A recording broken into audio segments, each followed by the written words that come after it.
Hello and welcome to episode 237 of The Crate and Crowbar. It is the 3rd of May 2018. That weird sound was me turning around to find out what day it was. My name is Chris Thurston and I'm joined by Tom Senior. Good day. Or evening. Evening or day or morning indeed. Happy listening, everyone. It's going to be a relatively chilled out, maybe a little bit shorter than usual pod this week because we had a bit of a last minute personnel crisis. No one can find Alex Wiltshire. Or Pip. Everyone busy or missing, but we are here to deliver mild takes. That's what we do best. On a very news-free sort of week. There's nothing happening in the games industry at the moment. We're in that kind of spot before E3 where we're just dying out there, Chris. Those just covering games are just dying out there. I'm a bit detached from the day in, day out of running a video games news cycle, Tom, but I know that it's pretty bare out there. It's the desert. We're in the desert bit of the year. Which always tends to happen. We were lucky last week because we got Frostpunk and Battletech, which are both really cool games and really interesting, very PC games as well.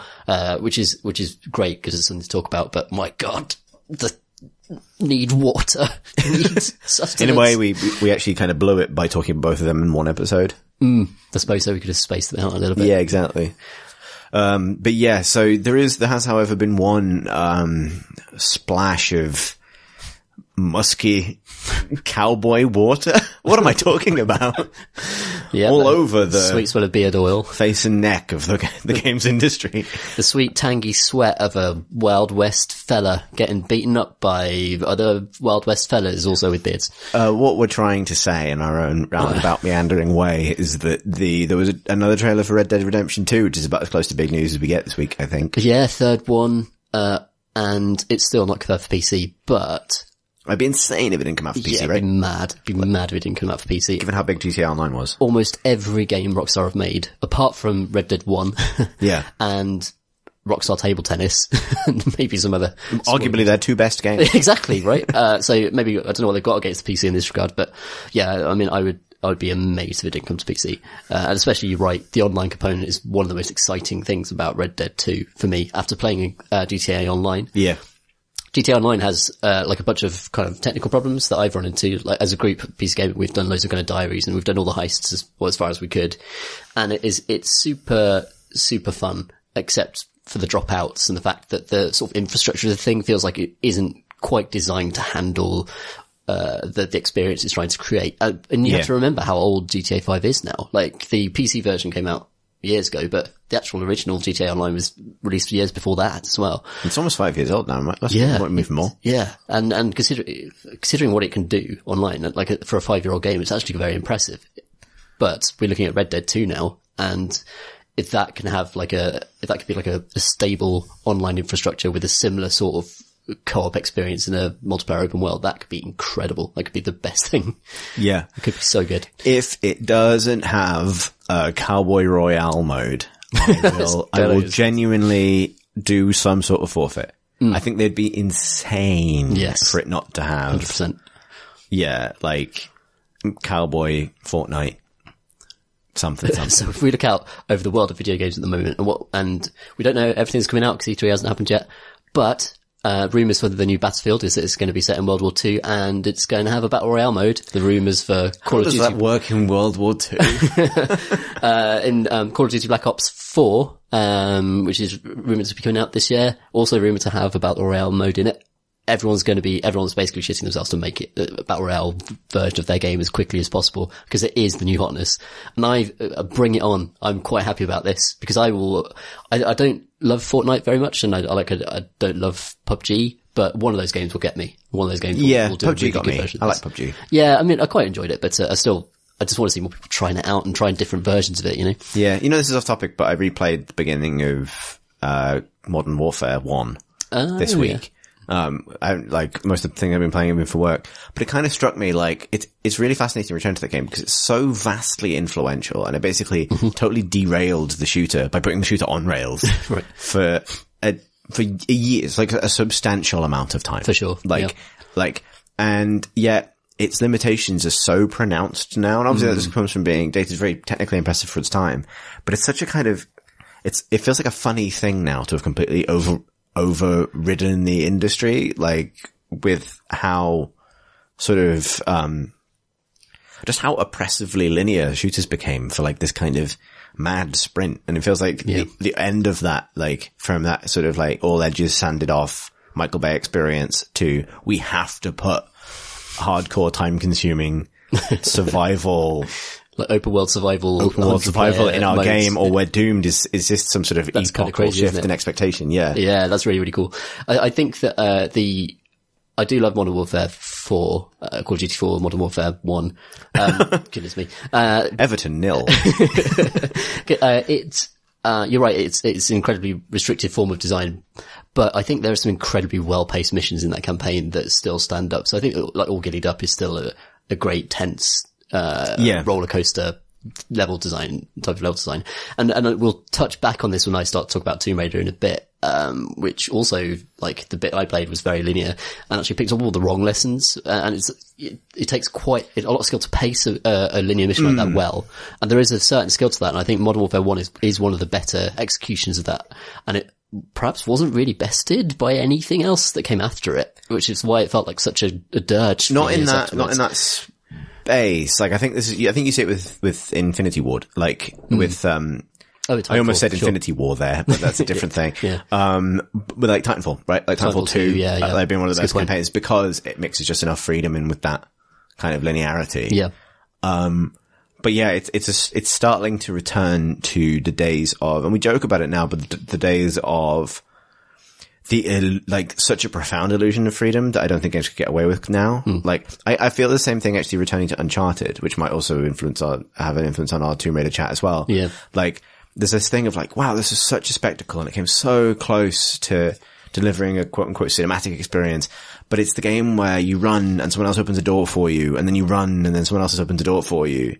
And it doesn't really matter if you shoot the people or not. The game just sort of happens. Yeah. And it feels like people don't tolerate now. It's kind of interesting.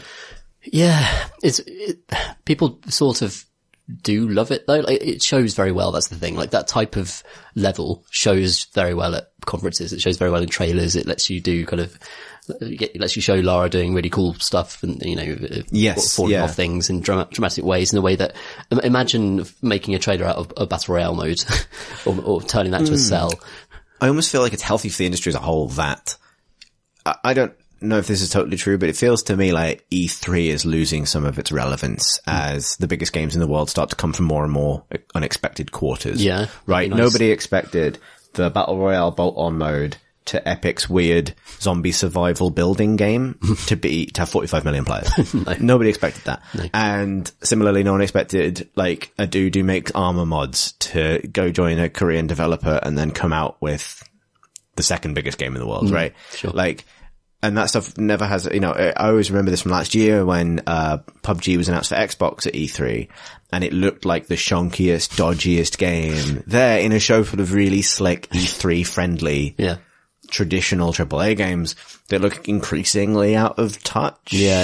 It's interesting. Like now that COD and stuff are scrambling to catch up with shonky early access games.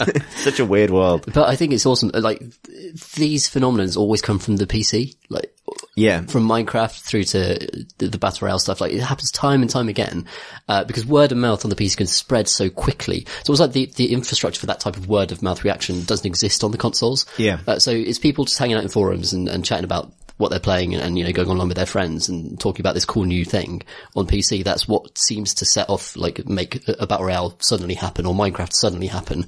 Is that combination of just easy communication between players on the same platform, and in the more restricted kind of console spaces. Yeah. It's harder for that to happen. Yeah. So we should get back to Red Dead. Yeah. Finally. But actually this is relevant because one thing that strikes me is about like, so I love Red Dead Redemption 1, or at least it occupies a very fond place in my heart. It's easily my favorite Rockstar game. Sure. By a long way. However, I'm yet to feel it for Red Dead 2, and I'm not sure entirely why. Same here, yeah. But I feel like the trailers have been quite weak. And it might be for reasons similar to the ones we were just talking about. It might be that, like, I'm no longer really impressed or easily impressed by someone's ability to have cinematics in their game. Yeah. Right. And the trailers are super weird because obviously they don't really give much away from the plot at all. They're sort of vaguely about a theme of some kind, but it's the same theme that Rockstar have always done, which is that being a criminal is very hard, and a little bit romantic. Look, a woman is sad. Like, that's every GTA thing. Sure. Apart from GTA is nastier than Red Dead, but like, I've seen this song and dance so many times that I am not sold, and they're not showing scenes. No. It feels like they show one line It's loads from of like content every dialogue. different cutscene in the game. Yeah. Like, and I can see in my mind's eye the bit where you walk up to the big letter H, and then someone whose name begins with H monologues to you about why crime is hard for a bit, but also tough and manly, but also hard and sad and funny. And that's all of the things. And then they say a line like, these people gonna start a fire. And then you go and you have to shoot a train. And then you do that, and then you go and collect 5 coyote skins. And then you notice that the big rock looks like the big rock on your map. So you do that for a bit. Like, you know what I mean? Like, the actual gameness of the game, like, is completely absent from these things, but it also implies that the game is the game that I know in a way that I just don't feel yet, you know? So one of the most exciting moments in trailers in the last, sort of 5-10 years for me is the moment in the Witcher 3 trailer, where Geralt is riding a horse full tilt through a forest in Skellige and comes out onto the plain, and you see the beautiful kind of Norse icy tundra stretch out before you with a castle in the distance and the sea all around you, and you could feel the cold of it, and you know that that's what the game is going to be like. You know, you're going to get to do that in the game. And that is also surely a thing that you're going to get to do in Red Dead, not with a kind of fancy icy tundra, but with the fucking Wild West and all of Rockstar's talent behind that open world. And that's just the enormous absent thing from these trailers so far. And because the game's out this year, right? It's out later this year. Yes, so. But we haven't seen just your character riding over a hill and the whole world stretching out before you. And that's going to be, that's going to be incredible. Like, Rockstar so good at that. They're so good at places, and this is such a kind of this generation of technology and Rockstar's talent for creating those spaces with Red Dead 2 and the Wild West. So yeah, that's a good exciting point actually, because it has been a long time since they made a big place. Yeah. Like GTA 5 is such an impressive environment. I'd argue a more impressive environment than a story, certainly. And yeah, I think Graham used to say that he kind of wanted every game to be set there. Like, he just wanted it to be a platform. And I kind of want that for Red Dead 2 as well. Like, Red Dead 1 opens with that introduction where you basically go through the whole map of the train, and like, you get to see this landscape that you're going to get to explore. That's kind of what I want to see. I think you're right. That's the thing that would excite me about Red Dead Redemption 2. Like, I think I've grown out of those stories to a big degree. Like, it has to be surprising, and it just doesn't look like it's going to be. Yeah. I think because cinema is so much better at telling these stories than Rockstar have traditionally been, but they're in love with being cinema, and that's just not it's just not as good. That's the big friction with them, though. Like, with the games they make these days, that's the big thing with GTA 5 for me, was that I didn't like the bits where it was trying to be a gangster film. I loved the bits where I was walking around LA, just walking around the city and just going off into the desert. But they're so incredibly good at that, the second part of that. Like, they make incredible open worlds, and GTA was made in a different generation of hardware. So the idea of actually then applying that to a modern, series of consoles, and hopefully eventually PC, everyone should be excited about that, I think. Yeah, I think that's the thing. I agree with you. Yeah. However, just haven't seen there's it. an element of, but I still think there's an element of extending benefit of the doubt. Do you know what I mean? Like, there's an element of like, you trust that that's what they've done because it's what they always do. However, same with Tomb Raider, actually. They really haven't shown it. You know, like, what they've shown is just cowboys talking about cowboys. Yep. And like even something like, because I think what makes Red Dead 1 for me is like, it actually has quite a lot of heart. Like, it's a familiar story in some ways, but it's like, it has moments of like real, relative sensitivity for Rockstar.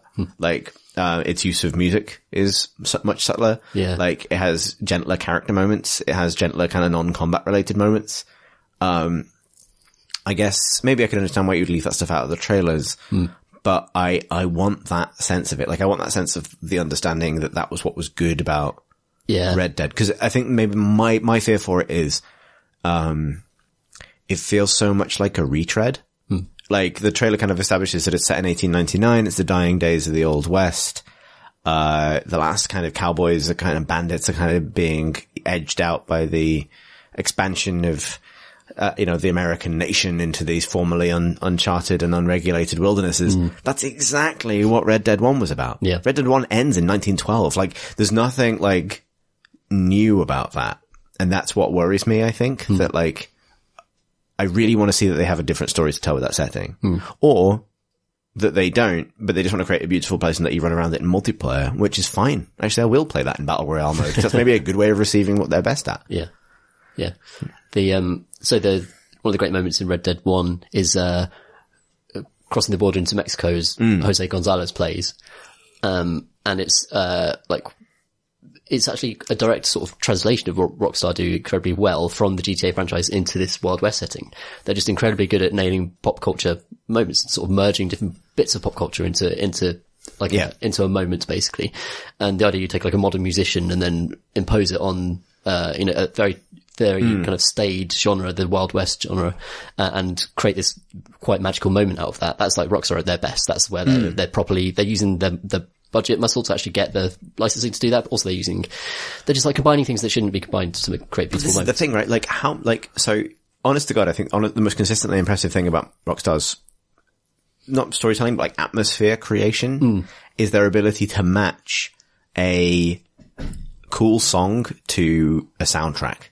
To a sunset or like to a bit of landscape. You know what I mean? Yeah. Like GTA's most evocative moments for me, particularly 5, whose characters I basically uniformly hated, is like when kind of a cool song comes on and you're cresting a hill on a motorbike or something and totally. The game all comes together. Like that's its most, I think maybe like kind of people get addicted to talking about writing as the main vessel for games to tell a story or something like that, or express a mood or express a moment. And I think Rockstar are obsessed with telling a story through these kinds of highly staged kind of cutscenes. But actually their most effective moments are those moments. And that's what that ride into Mexico is, right? Yeah, like it's, for sure. It's the combination of the music and the landscape and you're in control in that moment. Like, I think I might have said this on the podcast before, but I fell off a cliff during that moment. Really? Yeah. My horse fell in a river. Yeah. I died. And when I woke up, I was in Mexico and Jose Gonzalez had gone away. And so I actually didn't see that the first time I played Red Dead. There's another great music moment late in Red Dead towards the finale and has a cracking finale, which achieves a similar thing. So I do understand why people appreciate that moment so much, but I fucked it up. But it's good that I had the freedom to fuck it up. Because it's like, it's sort of my moment, my failure to kind of respect the moment. I was going too fast on my horse and I fell in the river. Yeah, that's I think what I'd be looking forward to about it. But like, even then it would be repeating a trick. I don't know. Yeah. The music in, the Red Dead trailer was beautiful. That's true. Bespoke. Yeah. Like that was my favorite part of the trailer was the music actually. It's really, really, really awesome. They haven't shown much of the open world yet really. No, hardly any of it. The very first sort of trailer they released was sort of slow panning shots of just like a montage of bits of the open world, but there's no sense at all of it as a space and how you might explore it and what it'd be like. But yeah, maybe they're obviously saving that for the best for later. Yeah, sure. And like, I imagine, more will come, but like, yeah, and I guess in a year that feels at the moment still a little bit light on traditional like big hitters. Blockbuster. Yeah. Blockbuster. Good Blockbuster stuff. Yes. Good. Yeah. Blockbuster. Then this is it. But sure. Maybe I just feel a bit cold on it. Maybe I'll get excited. Like, I hope so. So Anthem seems to have slipped and I can't remember. I don't know where it's at the moment. Is it? It was delayed. This is later this what year. BioWare is doing. Yeah. So I'm very excited, very interested to see what they do with Anthem. And I would be very interested to know why it was suddenly booted back after EA experienced a massive loot box controversy with Battlefront 2. Yeah, well, two things, right? EA experiences a massive loot box controversy. Also, Destiny 2 stumbles. Yes. Like, I can see that pointing a game like Anthem back a few notches on the development track. Like that's that's a game that it feels like, I don't know, say it's necessarily going to be like Destiny 100%, but it definitely feels like a game that was conceived in an era when Destiny was hot shit, right? Sure, like, for sure. Yeah, interesting. I really find it hard to, I appreciate this is Chris in negative mode, but like, I have also struggled, I think, to get enthusiasm for that. Because I love BioWare and I love their work, but this isn't the game I would want them to make. Yeah. Like, I don't think they're the people you point at I mean, in their credit, they made good multiplayer modes for Mass Effect. Yeah. But, it's not, if you ask most people, like, what do you want from a BioWare? Yeah. You know, a big budget BioWare game. Not necessarily the persistent universe, a game as a service thing. And I think EA do have a bit of a bad habit of stapling BioWare to whatever genre they want to have, but don't. So the open world game, for example, or whatever, right? Like, I think it's, regarding Destiny, it's very telling that we put together a new section and totally forgot that a new expansion was announced and is coming out like any minute now. Yeah. I mean, how that game star has fallen, is that the right expression? Yes, it is. Yeah. Yeah. Ever since it came out, and I used to love Destiny. We used to love Destiny. I will play it again when the expansion comes out. I'll play it as well. Because I bought the expansion pass. So, right, you've just got I already own that. Yeah. And I am looking forward to it because I do like that game. But yeah, you're right. Like, I also don't know if I think that's a combination of obviously it underperforming, but also I think it's a combination of my life changing. Like, I don't think I'm in a position to be the Destiny man I once was with Destiny 2. Right. Necessarily, right? Like, even when I was really into it, I didn't have time to do the raid. No. So. That's a good point. Yeah. I will buy it just out of a sort of sense of weird duty to my Destiny life that was. It's on Mars though, it's the Warmind and, I think hooks. It's sort of, in a way, it's kind of a shame because they're kind of getting to story beats that were kind of teased in the first game at long last. Stuff that, stuff that like 2015 Chris is super excited about. And 2018 Chris is now approaching it with this sort of mind of like, oh, they got around to that.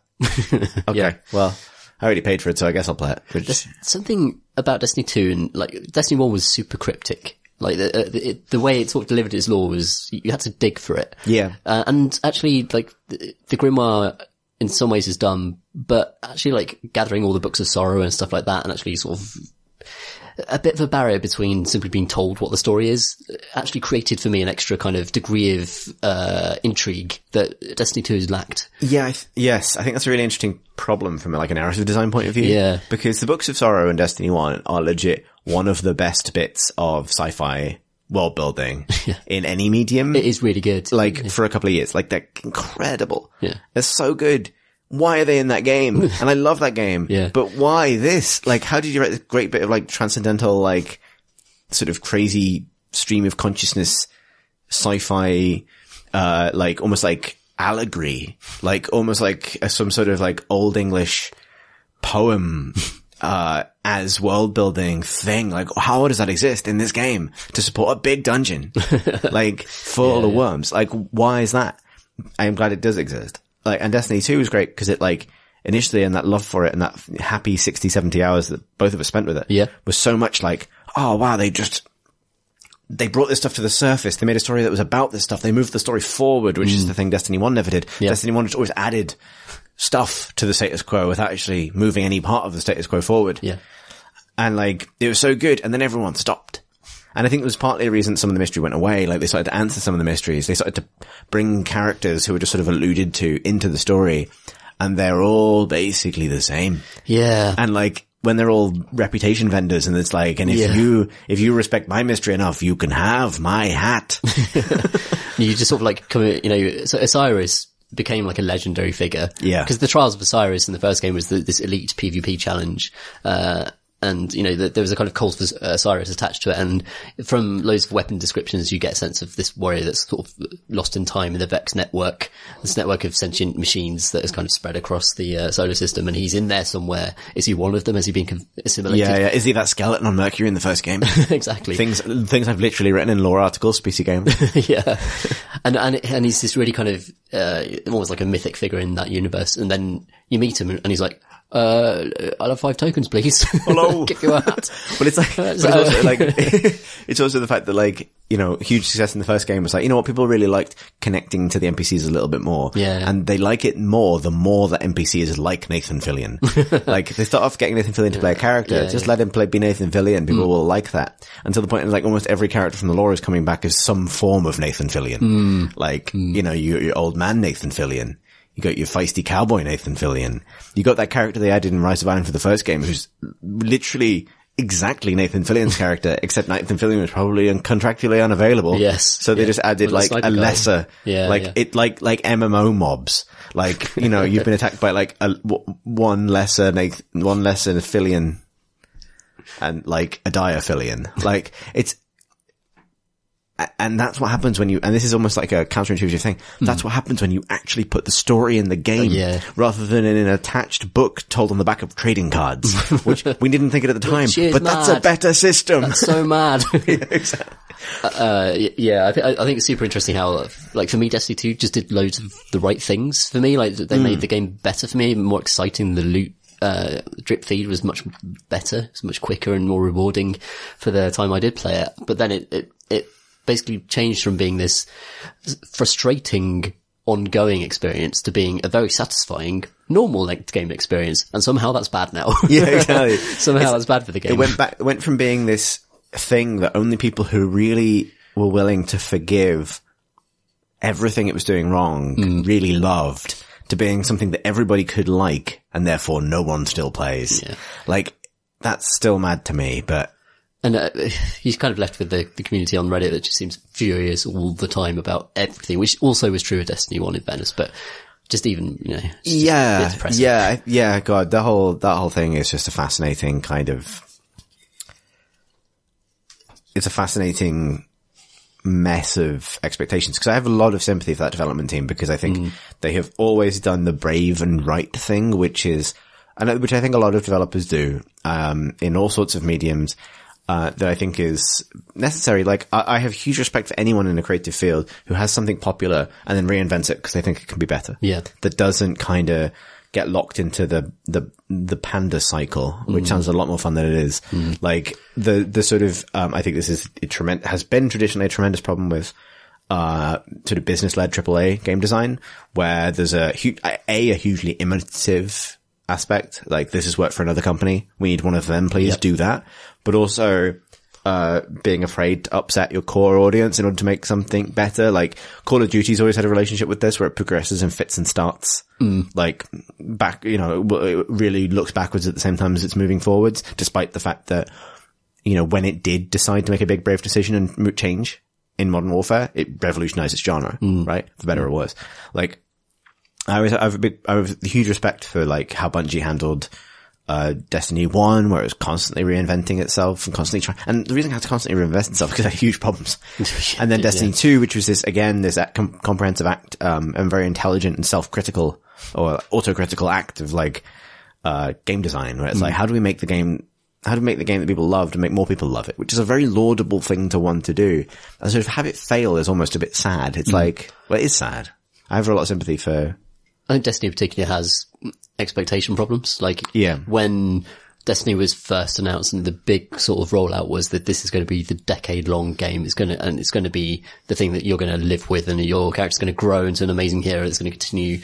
And aspects of that are true, but they've never managed to fulfill the hunger that the audience kind of invented in the, you know, we're told they were going to get, really. Like, I think there's definitely like there was a massive overpromise at the start of the Destiny rollout that Bungie have struggled to meet, and maybe any studio in the world would struggle to meet. You know what I mean? And they're still living with that. Yeah, no, the desire to give that audience kind of what it wants.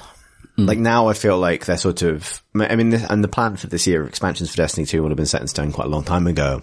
But the whole, like, expansion 1 is Osiris, a big character from the background of the first game. Second expansion is Rasputin, big character, much more present character in the first game, but still a big character from the background lore for the first game. Yep. Like, it does feel like it's a sort of, they're in the playing the hits stage. Like, whereas at this point in Destiny 1's life, we were kind of gearing towards the Taken King and Oryx, and again, the Book of Sorrows, and all this kind of amazing, surprising stuff that kind of came out of nowhere. Yeah.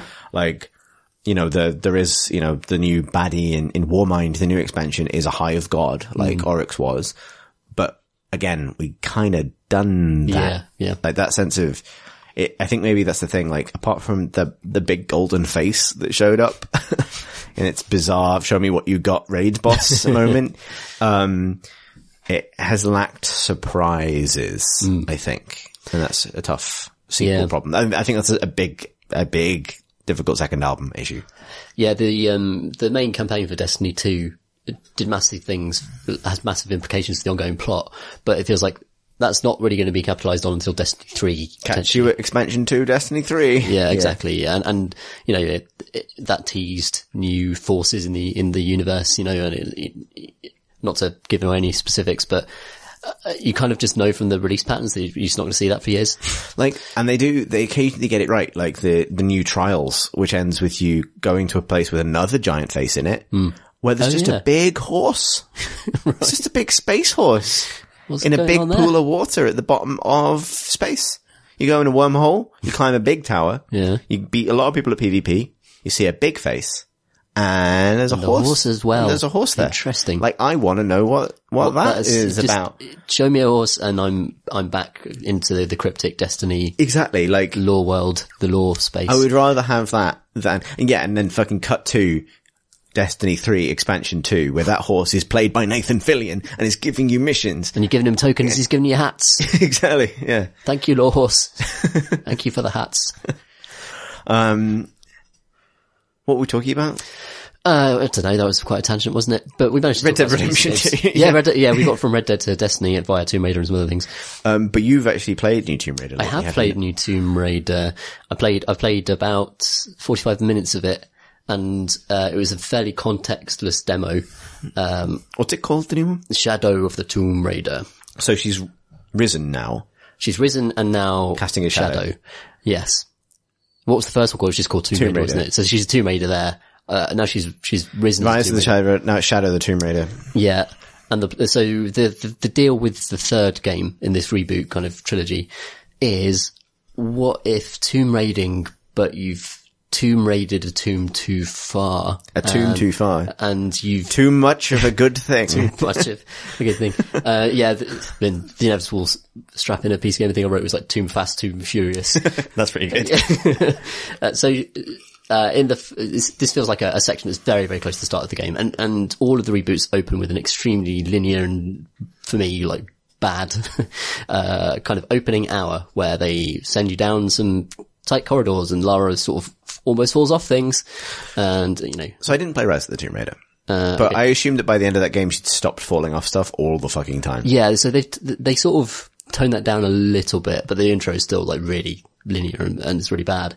Rise of the Tomb Raider is like, it's not a bad game, it's pretty good. It's a lot better than the first one. And the series has dropped the weird kind of torture porn aspect of the first reboot. Yeah. So that's gone. But so Lara's like she's into the tomb raiding thing now. She's good with that. She's good at it. And then you raid a tomb about 20 minutes into this demo, and it's like a platforming puzzle, and you're going up to like a Mayan temple that's underground. And then, she turns some stuff on a dice, and it unlocks, and there's like a knife there, and she's like, "Oh, should I take the knife?" I was like, "Why are you even hesitating? Your whole deal actually is to go into tombs and then take the thing and then leave the tomb as it probably collapses." And no, but she says, "She's like, well, maybe I shouldn't take the credit." Came this far. I was like, "Yeah, I just spent fucking 10 minutes jumping from one bell to another as they bonged and went up and down on a big rope pulley system. I've gotten this far, and it would have been hilarious if she just walked away and be like, actually, yeah, I fancy that one. This isn't. I don't really like that knife. It's not. I'll just take a picture." Yeah, snap it for your Instagram. So she takes it, and that triggers the end of the world. Oh shit! Bad news.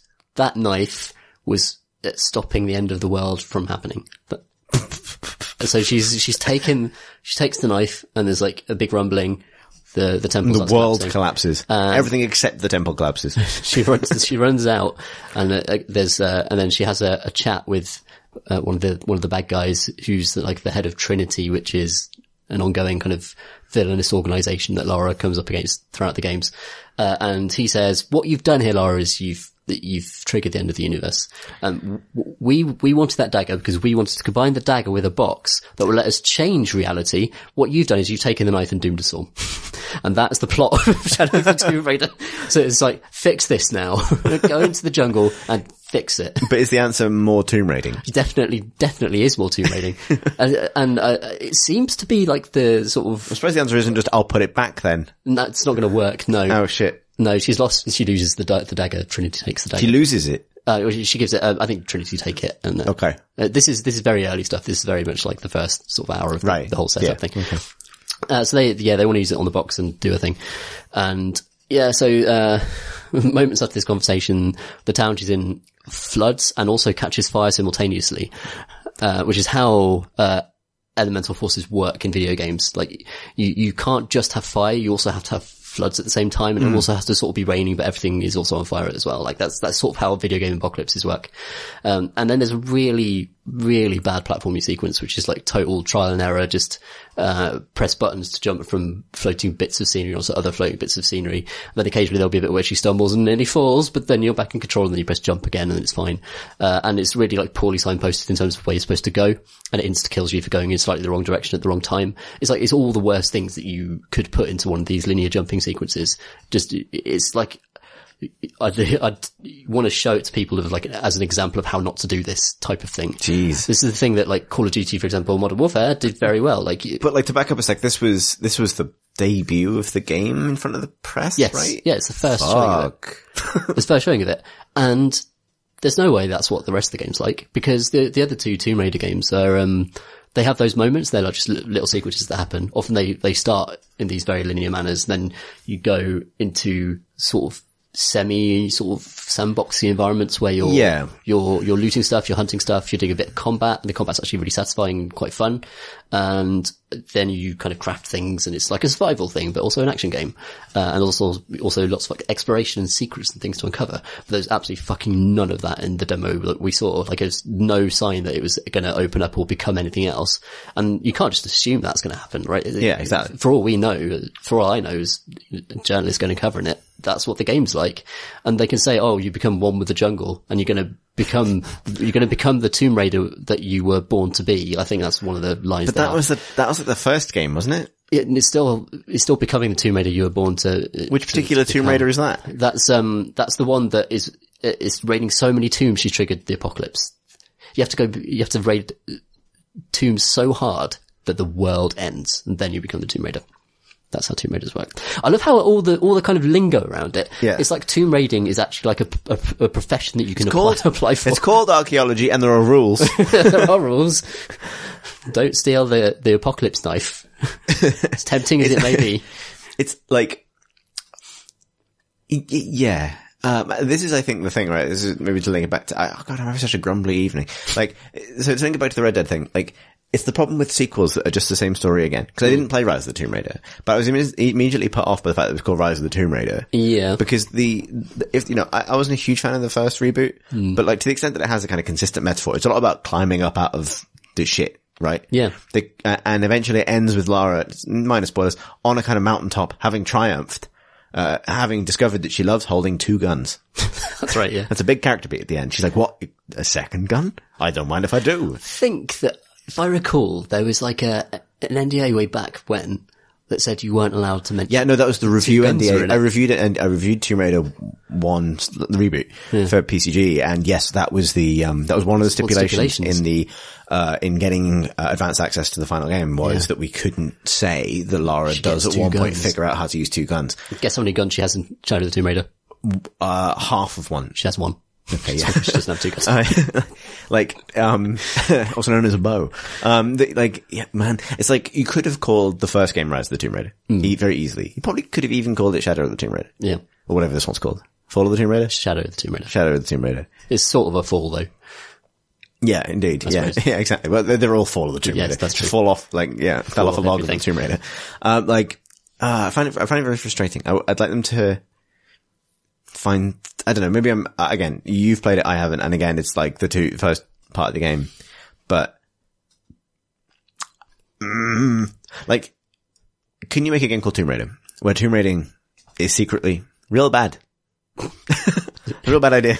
Like, don't stop it. Yeah, exactly. These tombs collapse. I mean, you're right. These tombs collapse every time someone removes. That's right. The artifact from the middle of them. Yes. Like, that is a load-bearing chalice. When you raid a tomb, the tomb dies. And admittedly, that is Indiana Jones logic. That is all the way back to like, the only thing keeping this stuff from not going to shit is this pressure plate or this cup or whatever, this orb.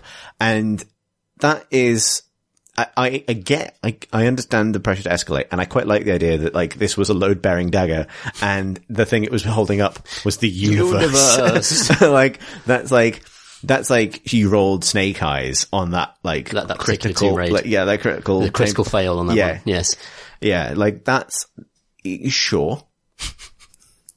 It's a direction. Yeah. For the story to go. What I struggle with is how they get to the end of that story and they get to another moment where Lara's standing on a hill. She's got 2 guns now because that's a good idea. And she's like, you know what? I'm a Tomb Raider. Particularly because I have some issues with the fact that the first game was very much like, you can be the Croft your father was, Lara. Yeah. And then that's sort of the repeated refrain is like, be the Croft you were intended to be.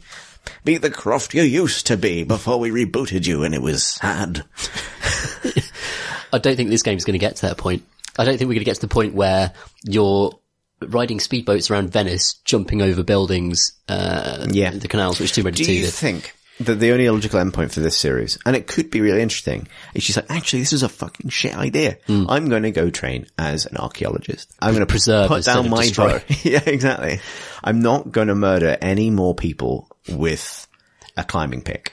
She brutally murders people with a knife now. Oh, okay. Yeah. So that's character development for Lara Croft between the sequels. She's so just does not give a shit about murdering dudes. Has always been the case, in fairness. Like you gunned down 20 dudes in the first sort of few minutes of Tomb Raider 1. Like kill some tigers and stuff as well. Well, I mean, like the reboot Tomb Raider has that kind of strange moment from like, I'm so sorry, innocent dear, to like 20 minutes later, and it's like 20 minutes. Exactly. Setting them on fire. And to be fair, I get it. Yeah. Like, fuck those guys. Yeah. Some of them have big shields and you have to shoot them in the back, and that's frustrating. That deer did nothing wrong. It's true. But, yeah.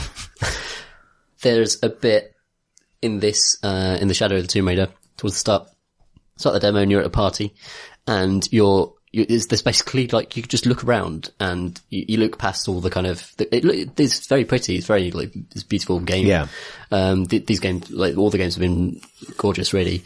But you can see the kind of path through the party, like the wiggly line you're going to have to walk through to actually get out the other end of the party. And, so, you sort of walk along it, and then occasionally she kind of squeezes between people, and it's almost exactly the same animation she uses for squeezing through rocks in like she's always Tomb Raiding. She's always Tomb Raiding, even in social, she can't stop Tomb Raiding, even when she's at a party. She's gonna like just Tomb Raid past people, over people. That's it. She can't get away. Is there like, so presumably that's like some sort of like flashback, flash forward type vignette. I imagine you don't just Lara Croft at a party for ages. No, she's just in a party, she's tracking someone, and there's quite a tedious bit where she does this sort of snaky route through the party, and then you get into a cutscene where they overhear, eavesdrop on some bad guys, and then you hop over a fence, and then there's another completely linear corridor bit where you're walking around and you're not doing anything at all, but after a few minutes you'll again eavesdrop on another bad guy bit, and it's really poor, like it's really boring. It's really boring. And you're supposed to be the kind of this kick-ass explorer and, indeed a raider of tombs and it's exciting. And you just kind of, and it's just, I don't think this is representative of what the game's going to be. Yeah, it's super interesting. I don't think it's representative. Yeah, it feels like a weak debut, because it's also interesting that they're getting like, because the thing I liked about old Tomb Raider, and obviously old Tomb Raider had huge problems in terms of like, now I looked at what it was about and stuff, but it had this sort of like, she's basically James Bond. Yeah. Like, this sort of international woman of mystery thing. So you can do the party spy mission, right? Like, and that usually turns into like a rooftop chase or something like that. Like, I'm okay with that as a structure. I'd be okay with them moving in that direction. But it's the sort of, it's that weird need to prevent her from ever having any fun. And therefore from you ever really kind of like enjoying being her. Like, I know we've joked about it, but like, it's always a bad idea to raid a tomb. It's kind of like the underlying theme of the new ones. Right. Like, this is a terrible thing you're doing. Why are you doing this? So Lara is a bit different in this one. She is more of like an adventurer, and she's more kind of proactive and less of just a victim of circumstance, which she totally is in the first game. That's, one of the things that, again, that's a journey that happens in the first game. She goes from being a victim of circumstances to someone who's actually a huge murderer. She really takes control of her own destiny. and the destiny of many other innocent goons. Exactly. So it's that, I mean, that is the story that game's trying to tell. And this one is like, okay, she's kind of really into this Tomb Raiding now, but her cockiness, and she's overreached, and she's done too many tombs. And what if the guilt of that now? It's so hard to talk about because this is all they've given us. Like, that's all that we've got to talk about is this. And I'm sure there's probably like a big, massive, beautifully rendered open world jungle out there that, you know, you eventually get to explore and you know, cool stuff to kill. It's cool tombs to raid. Yeah, it's been a very kind of like lingering questions about AAA kind of discussion, I guess. But yeah, like, that's the it's interesting because this stuff can totally work. Like that kind of linear intro completely worked for me with Horizon Zero Dawn, for example, which I really liked. I know that you've been playing God of War. I appreciate this is a PC podcast, but like that presumably gets this sort of thing right. Oh yeah. Right? What is it? Like why does it not work for some games and works for others? Like this kind of like roller coaster intro, right? Which is what I guess we've been talking about in a few different contexts. I think a lot of it is just some games are better at tricking you than others. They're better at doing the kind of smoke and mirrors, making you feel as though you're not on a corridor even though you are. And even though the part of you knows you're just walking down a straight line, there's enough spectacle and stuff going on that's interesting to actually distract you. And the problem with Tomb Raider, was that you're walking around a slow party, the bad guys are really boring and kind of like a genero Indiana Jones, you know, enemy. Not the Nazis, obviously, but like, and a kind of trad adventure enemies who just talking nonsense. No one saying anything interesting. Whereas, you know, with, Modern Warfare, you're going like, at the time, it was spectacular. Like even the smoke trails and missiles flying over your head, jet planes going over, it was constantly distracting and actually like a huge kind of sensory overload. And it was almost like you couldn't give the player anything too complicated to do in that moment because the player is going to be focusing on all this kind of madness that's happening around them. And so I think it's just an execution thing. I think it can work if it's really well paced and there's actually interesting things happening. It's partly just writing and spectacle and stuff that fails. I wonder if part of it for me, when it works for me in this kind of game, it's often because it's also like, and obviously tutorials can be heavy handed sometimes, but it's also because partly like it's teasing the game to come. I think this is something that Horizon does very successfully. Right. Which is every one of its vignettes at the start, particularly when you're young Aloy, that kind of thing. Yeah, yeah. Are all like, these are mechanics you're going to use and apply. Right? Yeah. Like, we're going to give you the sense of some of the ways in which the combat system, which is quite freeform for a game like that, kind of fits together. We're going to show you just the basic verbs and we're going to get you kind of excited for what comes next. And we'll give you more and more and more and more freedom until you're just playing the game. And I think Horizon suffers a bit because the moment where it opens up the open world is so overwhelming. Yes. That it's almost like I quite enjoyed the 10-hour linear game I was playing and now I have to deal with all this shit. But that's like, to quote a marketing person, a good problem to have. Yep. Like, I enjoyed that ride because the moments where it sort of ups the difficulty a bit and asks you to do something, you kind of want to do it and it's consistent with the vocabulary you've been taught. Yeah.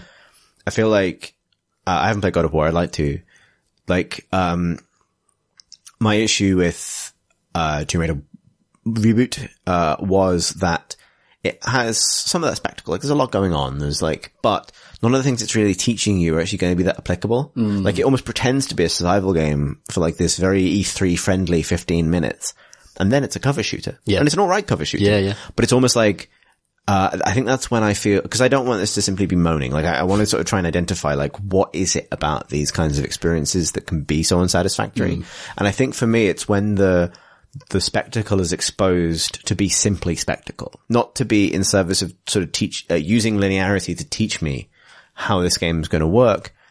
But actually just there to kind of try and trick me into feeling a particular thing that is not actually that relevant. Yeah. Like it's when the meat of the game turns out to be completely at odds with what you the intro sequence, right? Yeah. Like, compare that to, Modern Warfare 1, which is obviously so fundamental. We return to it again, but like so fundamental to games like this. You have the training mission where, quite cleverly you do, their version of the first mission because that's what they're practicing for in a kind of training scenario, which is fully interactive and teaches you how guns work and you can retry it as many times as you want.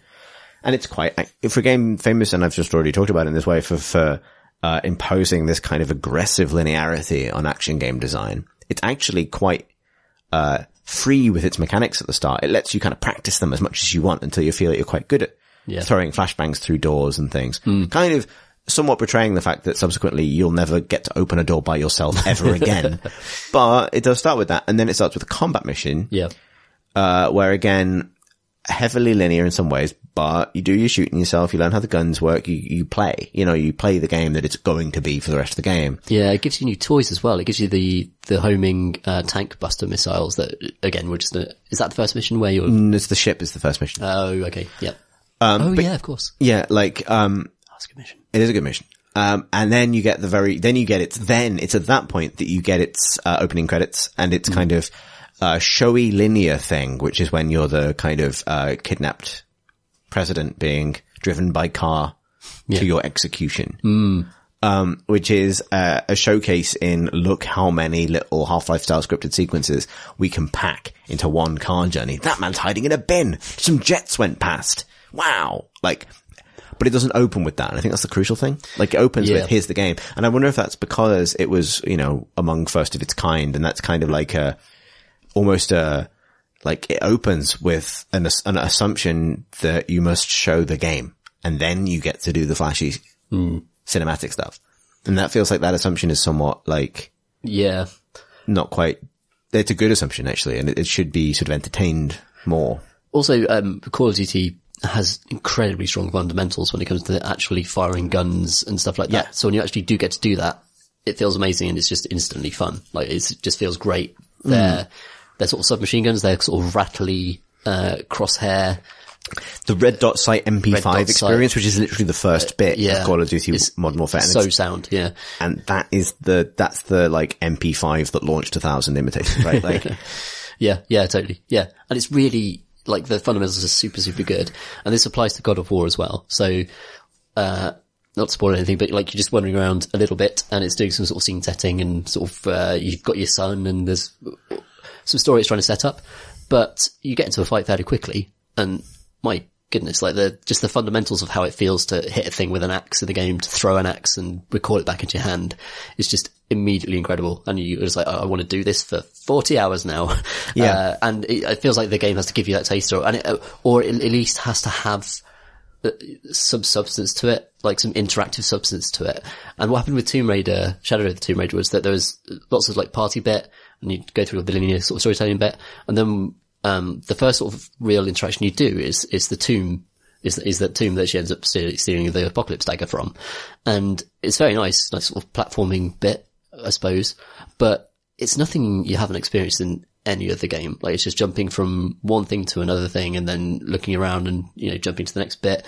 And they've all obviously ever since, Uncharted, all games use color coding for what ledge is a slightly chalky ledge. Yes, exactly. It's almost drawn yellow all over this bit and, that kind of thing.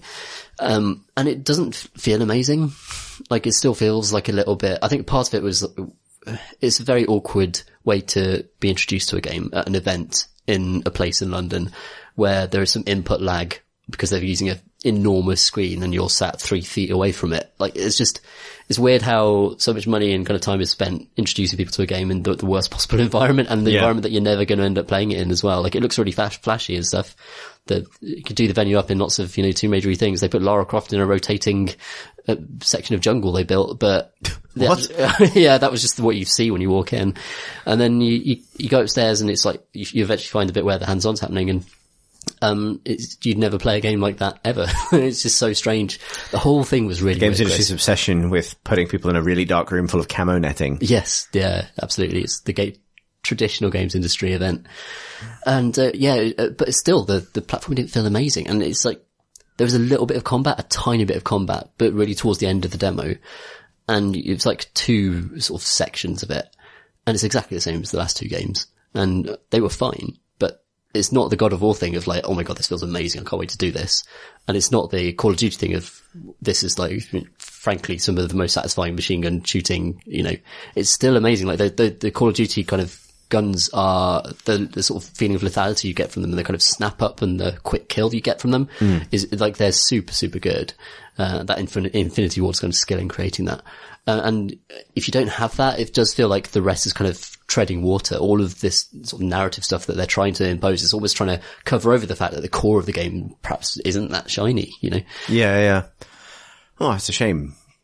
But again, the rest of the game could be incredible. Yeah. It could be a completely different game. I find it nice to check in with AAA actually, because it feels like, you know, we said this at the start, but like, it feels like so much is overtaken in terms of people's mind share, like how much people really attach to these kinds of games.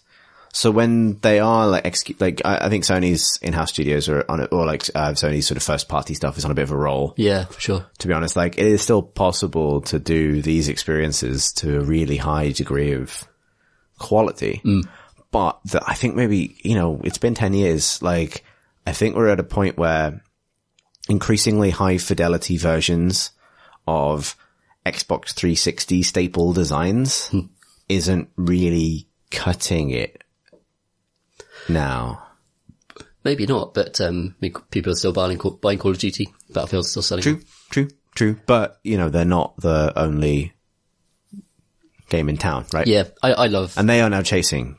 I do love AAA. Like, I really love just a massive studio full of really talented artists, like... Yeah. Because they do get incredible art, like Bungie has incredible artists, Santa Monica for Sony have incredible artists. God of War is just astonishingly beautiful. Like, it's, I don't want to talk about it too much because obviously it's not a PC game, but it's, what if you put all of the budget and the talent and the time that AAA can afford to do, and that often these days gets spent on an open world game, what if you put it into something that isn't open world? It's not a corridor at all. There's actually like a lot of kind of spindly side stuff you could do in God of War. But imagine if you put all of that into smaller spaces and a more concentrated experience, and the result is spectacular. Like, it's spectacular. Yeah, that sounds great. And I love a AAA for that. I think like it's still feels like such a blockbuster, fucking cool premium experience that I would happily pay £60 for every year. You know? Yeah, totally. Yeah, I get that. Like, I think this is the thing that maybe frustrates me when all of that effort is expended, because the games industry is, if nothing else, like such a collective effort to create these things, and so much very high technical and artistic talent goes into creating even bad games of that production value. And often that stuff is not at fault. It's like there's a design malaise or a writing malaise or something, or a creative kind of ennui at some level far beyond and more general than how's your environment art? How's your,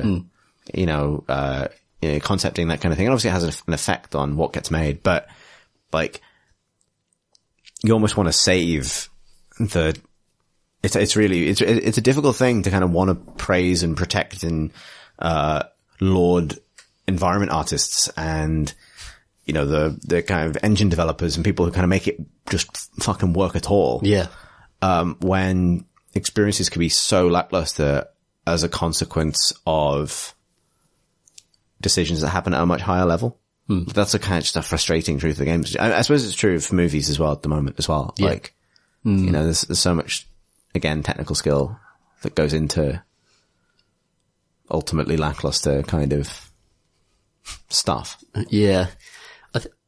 I think that what I really enjoy particularly about, God of War and games like that, and also Call of Duty, is that there's loads of effort that goes into designing the feel of the game that is invisible to you. Yeah. In a way that I feel that with films, like, there's certainly loads of skill and technique that goes into cinematography, but, you know, you'd be like, oh, that's a two shot, that's a one shot. Whereas it feels like there's so much, like, hidden away when you play games, that there's loads of, so for just the way screen shake happens in God of War, for example, like, it's different for every attack, it's different for different types of attack. And I'm sure there's a very subtle dynamic difficulty adjustment thing going on in that game, even though you get to select your difficulty level. I'm sure that I've detected like bosses being softer in their attack patterns if you've died a couple of times to them, that kind of stuff. Just really subtle, just easing you through the experience stuff that is just really kind of behind the scenes expertise and talent that I find kind of weirdly inspiring about these games. And especially because like they're often, you see people sometimes write off AAA games as being like, oh, it's just a big dumb punching game, right? So much fucking skill goes into making a good punching game. Yeah. So it's incredibly hard to do. So much skill goes into making a good shooting game, making a gun feel good. That's so hard to do. Like, 'cause I've played fucking Duke Nukem Forever a couple of weeks ago for a PC gamer now playing, and when it goes wrong, you just don't realize how bad it can get. Like, Yeah. You know what I mean? Like, it doesn't, when that talent isn't there, well, not talent necessarily, different studios, different conditions. Effectiveness, like, when that effectiveness isn't there, when the execution isn't there, it's astonishing how much you just lose and how boring it is immediately. And the fact that, the reason why Call of Duty has been so successful is because those fundamentals have been excellent. And the reason why God of War is great is because those fundamentals are fucking sharp and feel great every time you hit something. Yeah. And that's what I love about, I mean, we get this from Hellblade as well, though. Like, Hellblade is... I was going to mention Hellblade. Wicked, yeah, again, that's just, obviously a lot of that expertise is in the Hellblade team, because slashing stuff with that sword feels great, but it's a really fun combat system. Feels Yeah, really and good. it's appropriately, like, this is the most boring thing in the world to say about Hellblade, the game, which is amazing, but, like, it's appropriately scoped so that they can deliver that consistently over the course of an experience that is not trying to be all things to all people. Like, it doesn't have... Like, no one at any point leaned over it and said, we need to be able to hook an open world into this, or, that kind of thing. Yeah, like, yeah.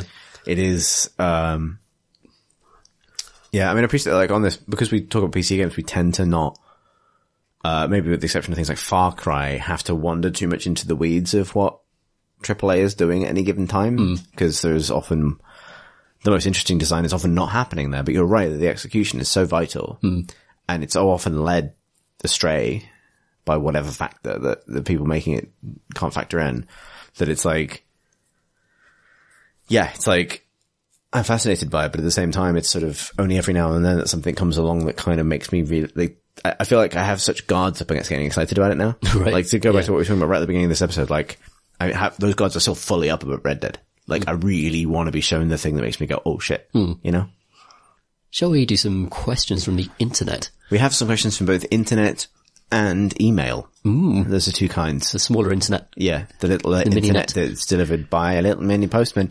Zed Fang writes, important question, what would be the effect on a guard if they were exposed simultaneously to the hurry up dog and the standstill dog? Oh, I like this one. I think you'd get the kind of flappy dog crisis that I often experience when Right. there's a dog. Like the kind of like, ooh, ooh.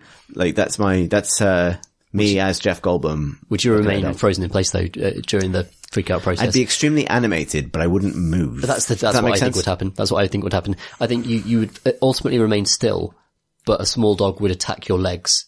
It would be a sort of like, you wouldn't move in a way that would necessarily inconvenience a stealth character. Like you'd be moving a lot, but your feet wouldn't move. You'd be basically stationary. You'd be sort of rotating your torso in a kind of like, how can I fuss this dog in the most, adorable way. It would be adorable. It would be good. It would be like a good death. It would be a good death because you wouldn't be able to move or eat or sleep or do any of the things that humans traditionally need to do to stay alive. And there is a small dog trying to menace you, which is obviously adorable, but he is still... Yes. Yeah. When you're being menaced by a puppy, it's like one of the best things. It's a very small thing. Yeah. Like, very it small wants thing. to fight me. A yappy dog. Yeah. But it can't because it's little. That's right. So That's it's going to be best. nipping at your ankles. Your ankles are going to get mildly nipped and then you'll die of starvation. Oh, we could all dream, can't we? I mean, it's the best death, isn't it? Yeah. Incredible. Let's do that. Deal. That's a Suicide strange pact, isn't Yeah, it? exactly. That's what happens when we have to do podcasts by ourselves. We do podcasts by ourselves all the time, Tom. I don't know why this is particularly suicide pacty this week. But anyway, It's been a gloomy it's week. the puppy though, isn't That's it? true. It's really more than anything else. That's what it is. Yeah, I mean, I suppose, the question was actually that it's maybe to unpack it slightly further, not that it necessarily needs it, but it does, and I'm doing it. It wasn't one dog. It was both the hurry up dog and The the fascinating standstill dog. chocolate So there are Labrador. two dogs. Yeah. One of which is trying to usher you somewhere. The other one would like you to fuss it here and now. What is this a difference? Does this moderate that situation somewhat? Well, so basically the delightful, adorable chocolate Labrador is there giving you the puppy dog eyes, and then you've stopped to look at that. That's the dog holding you in place. Yes. The other dog is a small dog, maybe like a little poodle, maybe like a little beagle, something little. Like a Westie. Like a little Westie. And it's yapping, it's angry, and it's going at your heels, it's trying to get you somewhere. And which dog is more charismatic in that scenario? Is it the quiet, beautiful, soft dog you want to stroke, or is it the insistent, annoying, yappy dog you want to kick into the sun? I think Do the dogs have a relationship with one another at all? Is there a sort of... I think they're completely oblivious to one another. Oh, okay, that changes things. Yes, I think so as well. Like, it's not like they're going to form friendships and then walk off into the sun, freeing you to go about your rest of your life. Or simply like one neutralizes the other. Okay, I see. Okay. So one neutralizes the other, and what do they just meet in a halfway point where they're sort of similarly kind of... So I find that, like, it depends on the relative size of the dogs, because that is how dogs decide things. I see the one that, the transfixing one as being the larger dog. I agree. As strokeable. I remember when I tell a dog story, because God knows we talked about video games for an hour, that's enough. That's too much. So when my parents' dog, when they got him, I was still living with them after uni. When he was little, we used to walk him up, and he was not necessarily a yappy dog, but he was very much a kind of, I want to be friends with everybody in this hill Good kind dog. of dog. Yeah. And he would be, he's very gregarious, very outgoing. But there was a big, very calm, very chilled out, not particularly old, but pretty like mellow St. Bernard. Nice. That would just sort of, hang out. And, my parents' dog, Moses would scoot around him. Not barking, but in a kind of like, we're doing stuff. He's the hurry up dog, right? Yep. We're doing stuff. And, the St. Bernard, whose name was Columbo, which is a very good name. Excellent name for a St. Bernard. Would just very slowly lift a paw and then just put it down on Moses. And not crush him because he's too fluffy, but like just smush him into the ground. And Moses would accept this immediately, like, oh, okay. I'm still now. Yeah, that's and one brilliant time, Columbo just fully sat on him, like went over him because he's much bigger than him and just went like, boop. And I just remember watching like Moses like wiggle out from underneath, but now like completely flat. And I think that I agree with you. I think the standstill dog would neutralize the hurry up dog in that way, as long as whichever one's bigger, basically. Yeah, if the hurry up dog is significantly larger than the cute transfixing dog, what you have there is like a police attack dog that's coming after you. And it's not like, we originally proposed this as being as like an annoyance factor that ushers you around a route more quickly than you might otherwise just walk around it. Whereas if we switch the sizes here, what you've got is a very angry dog trying to kill you, and then a very small, cute dog. And at that point, you're right, it changes everything. You're going to start running. I think in that scenario, yeah, you're right. You pick up the small dog. And then you run. Yes. Which is a situation I've always also been in. So, like, that's, yeah, you're right. It basically, yes, whichever dog's larger is what would happen. Yes. Yeah. That could be an interesting game mechanic, could it? Probably not. You've got a shrink ray. Okay, fine. That's the game. Like managing the relative sizes of different dogs. Shrink one or the other to move somewhere. Yeah. That's it. Get at it, Alan Hazelden. As good as possible, basically. Our next question is also about which thing is bigger and is that okay? Okay. This is from, Leonardo, who writes, Chris, do you think BattleTech should have tonnage limits or something to prevent late game assault spam? What is your thought on campaign progression? Cheers. So have you played BattleTech to the end? No, I've not seen the assault mechs.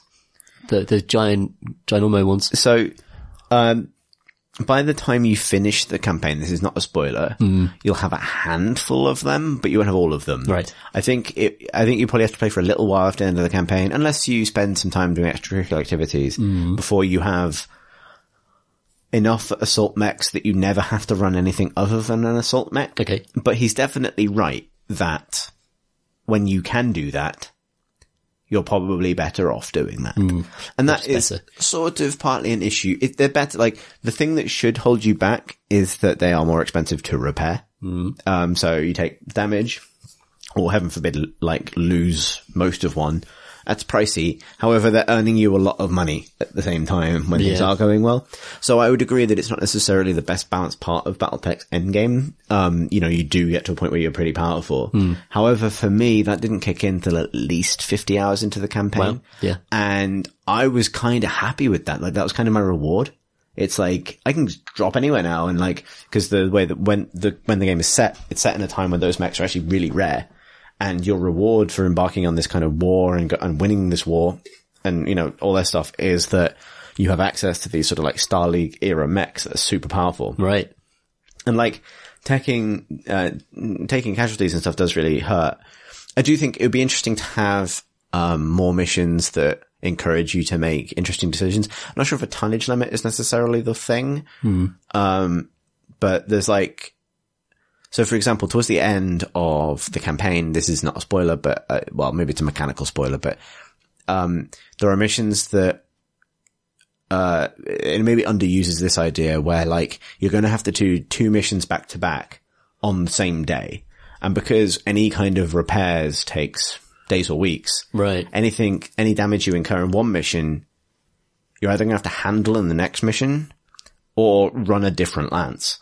And by that point, you almost certainly don't have enough assault mechs to use them all the time. So I did that in a way that meant that I didn't run some of my assault mechs in the first mission. I ran just enough that I thought I could get away with, actually underbid it slightly and worked very hard to succeed. And it turned out that my assault mech I did commit to the first mission actually came out of it mostly okay. So I could use them in the second one. And then the second one was a little bit easier because my other assault mechs were completely untouched. Yeah. And that's an interesting idea. I think I prefer that to a tonnage limit. Yeah. And I enjoyed those missions. But yeah, I agree in principle that like BattleTech has a problem with like its endgame's a little bit easier when you get to that point. But what's interesting about it is like XCOM just ends. Yeah. Right? Like there's a final mission, that's it. BattleTech doesn't end. And so obviously you're just going to get powerful until the point where... Well, yeah.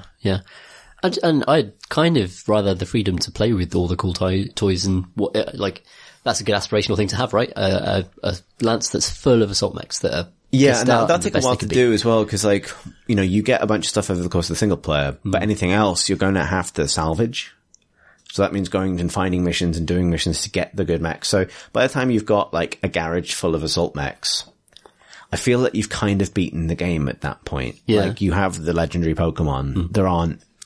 There's no incentive to go back to using a Pidgey when you have all of the legendary Pokemon. Yeah, this doesn't sound broken to me. This sounds like good end game incentivization, like for around building the squad you want to build beyond the story. And of course, like, it's not a tonnage limit, it's a C-Bill's money limit, but that is how multiplayer and skirmishes are balanced. Okay. So if you want to play a game, like, this is what I would say, like, if you want, and I really, really do like BattleTech, certainly one of my games of the year so far, like, if you want to play a game that encourages you to run different kinds of mechs, that's what skirmish is for. Sure.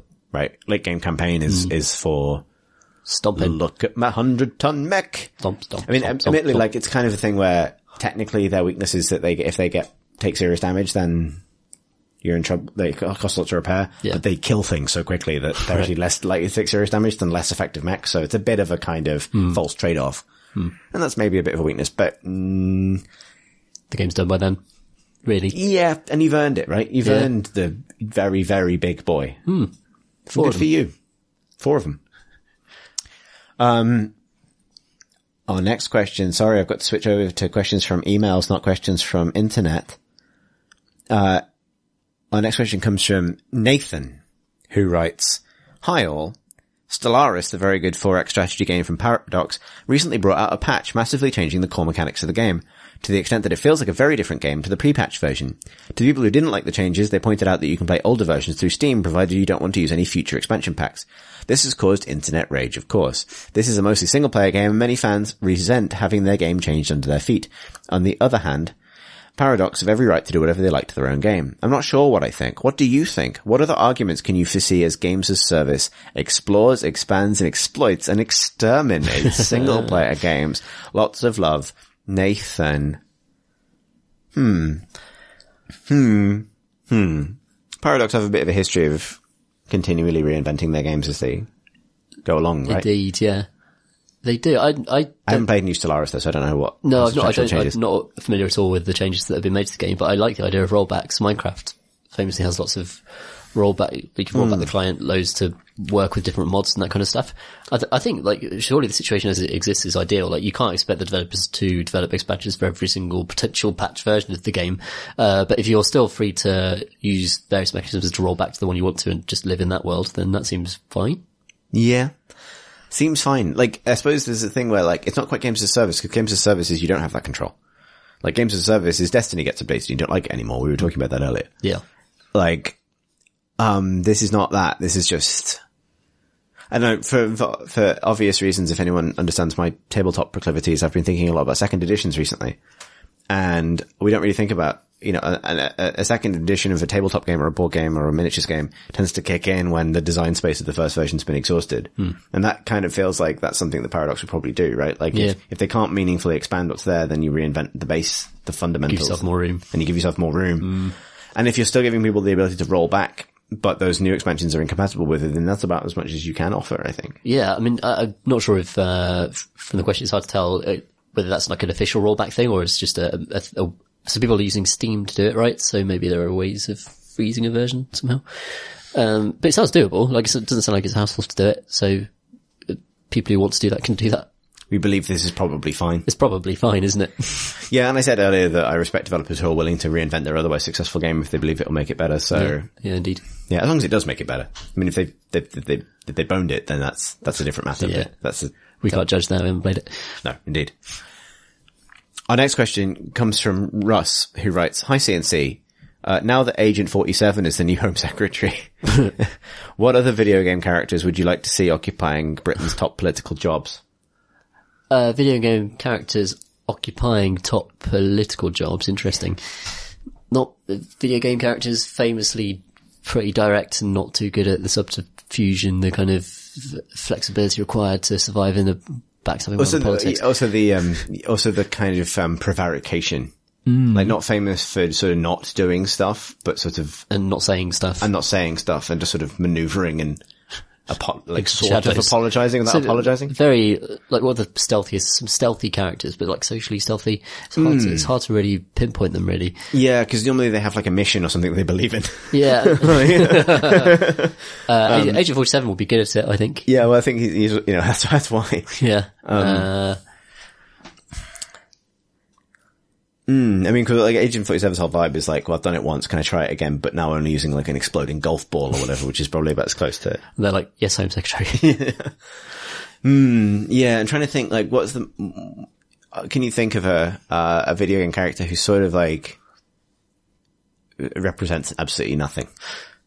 Or someone who'd be like on top of their brief, who would really, you know, be able to incorporate lots of data very quickly and make decisions about, you know, how to take a stance on a thing for a media appearance. Right. So you're talking about the kind of, just the transparently sort of day-to-day survival of a minister, requires that kind of ability to adapt to circumstance, particularly media circumstance. I don't think these video characters just don't have the I was trying to think if there's an angle here where like Guybrush Threepwood's like quite a successful backbencher.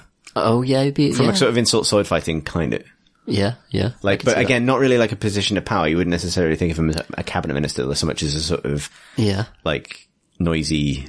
You have Guybrush in the backbench. You'd have Stan, the ship dealer, probably in the cabinet. I imagine his ability to swing a deal and sell any old shit would be quite useful, maybe. This is barely relevant, but it genuinely happened. It occurred to me the other day that John Bearcow's name just makes me think of the Tauren from World of Warcraft. They're very much both bears and cows. Yeah. That's different. Not really what the question was. It's a thing. It's a link. It's a connection. Let's think. Characters are good at politics. It is hard because, I mean, beyond the actual obvious political leaders that were in Civilization, that are in various like historical war games and things like that, I mean, you're not going to put Raz. Is it Raz from Psychonauts? Not going to put him in charge of anything, are you? So I was thinking, is there a place for Rayman here? Because Rayman is sort of like vaguely appealing to me, but I don't know why. I'm not threatened by him in any way, and I don't know what he represents. Okay. So I'm just saying, like, you could vote for Rayman. You could get Rayman into a safe seat somewhere. You could, right? Parachute him into a safe seat, which would be a platforming minigame, obviously. Exactly. And then, but his whole thing is punching dudes with his giant kind of white gloved hands. But he doesn't have arms or legs. That's true. I'm not sure why that's relevant. Political ramifications that has for him. So you're looking for inoffensive characters then, characters that you just forgettably just fade into the background. I mean, I'm not saying this would make them suitable for power. I'm just saying it makes it likely. Right. You know what I mean? Like, don't have any arms or legs. I guess I'm seeing that as a substitute for like substance in some way. I see. So you actually, maybe ghosts than any ghostly characters. Because like Luigi's too weird. Like But Luigi's basically Ed Miliband. That's the thing. That is also true. And Mario is David Miliband. It's the one who should have been. We ran Luigi. We went with Luigi. We should have perhaps gone with Mario. And that's a thing that happened in our politics. So we've just got to live with that now. In this analogy. Also, Boris Johnson's Wario, I guess. Does that make like Jeremy Hunt Waluigi? Oh, maybe, yeah. That's incredible. There we go. Yeah. Mario was the answer all along. Who's Toad? The speaker is Toad. I was going to suggest Jeremy Corbyn for Toad, but that doesn't quite work. No, not quite. Toad's wearing a hat though. A communist hat. No, that's very good. His head. What? Is it part? I think it's his head. No, is it his hat? It's really grotesque if it's his head. It's a different debate. Boris Johnson is Waluigi's kind of. That's fundamental. Like, although that does suggest that he's just sort of an inverted David Miliband, which doesn't make a lot of sense. No. Or does it? Or does it?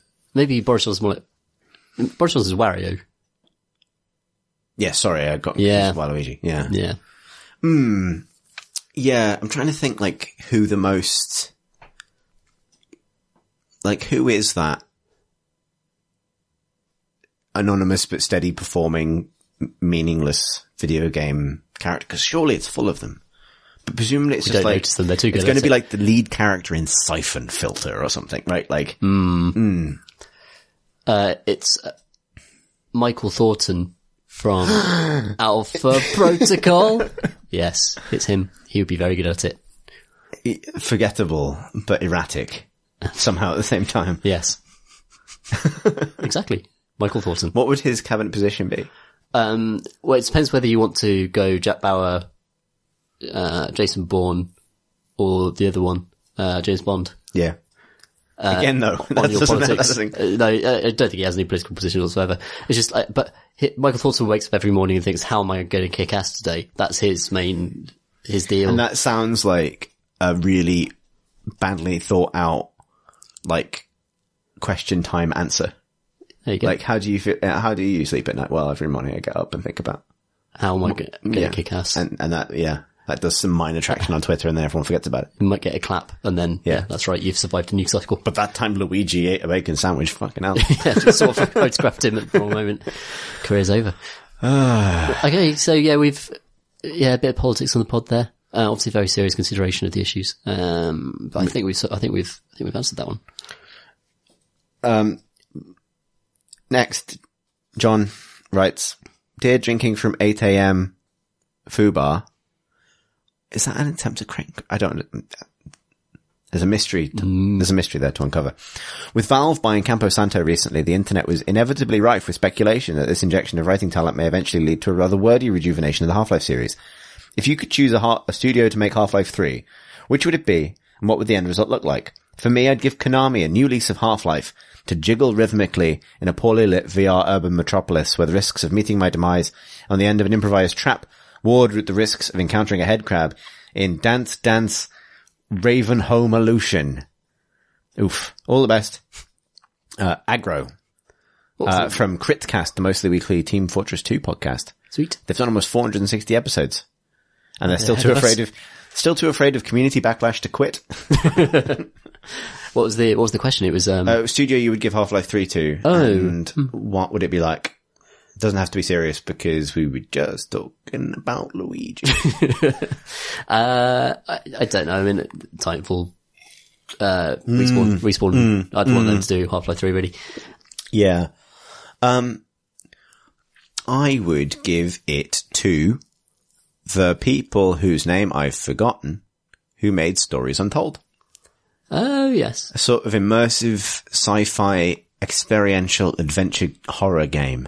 Just about the mystery of Half-Life and the kind of Twilight Zoniness of it rather than the running and the shooting and the jumping and the buggies. Get into the mindset of the Combine. What's going on behind those masks? Yeah, what is? And those bleeping noises. Indeed. That would be one solution. As a shooter though, I agree. I think Infinity Ward is a good, Respawn Entertainment, is a good answer.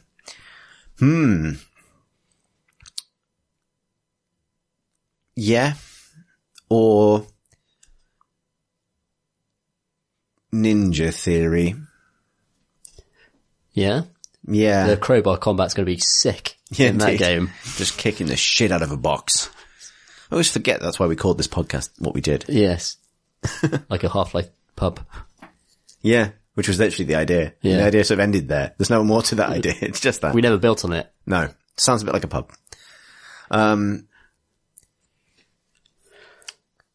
Give it to Tom Francis. Then it'd be out in 3.5 years. Be out tomorrow. Tom Francis has probably got Half-Life 3 on his hard drive right now that he's designed. He's like, this is how I would do it, and he's made it. That's my theory. You reckon? Yep.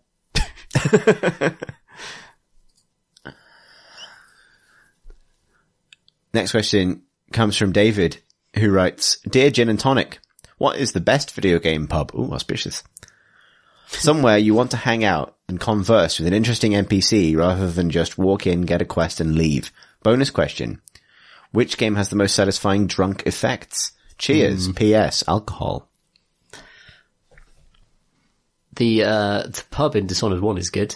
The kind of hideout pub. And there are some interesting people hanging around there. The people you collect over the course. Hound Pits pub. That's the one. Yeah. That's a good place. That looks like a good pub. The pub in Everyone's Gone to the Rapture is extremely realistic. Yeah. Except where it isn't. There's a very good PC Gamer article by Phil Savage about this man very familiar with pubs. Phil used to work in pubs, and he analyses every aspect of that pub, which is beautifully rendered, but also wrong in some very specific ways.